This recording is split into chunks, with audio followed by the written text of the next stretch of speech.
بسم اللہ الرحمن الرحیم۔ منقول ہے کہ ایک بار حضرت امام حسن رضی اللہ تعالی عنہ کی خدمت میں 4 شخص حاضر ہوئے۔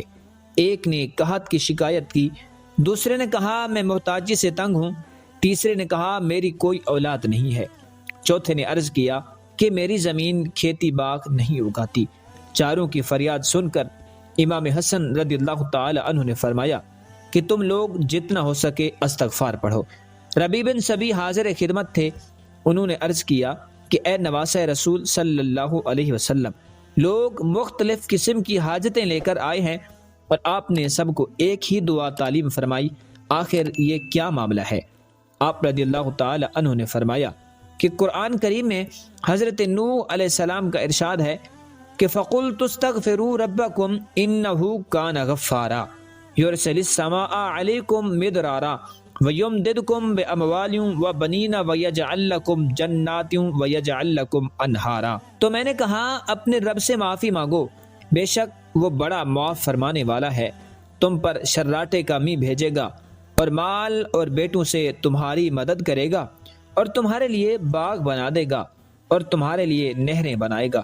ربیع بن صبیح دیکھ لو، اس آیت میں استغفار کے 4 فائدے بیان کیے گئے ہیں: بارش ہونا، مال ملنا، اولاد ہونا اور باغ اگنا۔ یہی چاروں کی حاجتیں تھیں، اس لیے میں نے ان چاروں کو استغفار کا ایک ہی عمل تعلیم کر دیا۔ مذکورہ بالا دونوں حکایات سے حضرت امام حسن مجتبی رضی اللہ تعالی عنہ کی ایمان افروز دانائی، بے مثال قرآن فہمی اور مجتہدانہ شان کا اعلان ہوتا ہے۔ کیوں نہ ہو کہ جس گھر میں قرآن نازل ہوا اور جو صاحب قرآن کی آغوش میں پلا بڑا ہو، اس سے زیادہ قرآن کے رموز اور اسرار کو کون جان سکتا ہے؟ مثل مشہور ہے کہ صاحب البیت ادری بما فی البیت، یعنی گھر والا ہی سب سے زیادہ اس بات کو جانتا ہے کہ گھر میں کیا ہے۔ سبحان اللہ۔ ختم نبوت شاہ زمن پر، ختم خلافت ذات حسن پر، دونوں مصحف حق کے خاتم صلی اللہ علیہ وسلم۔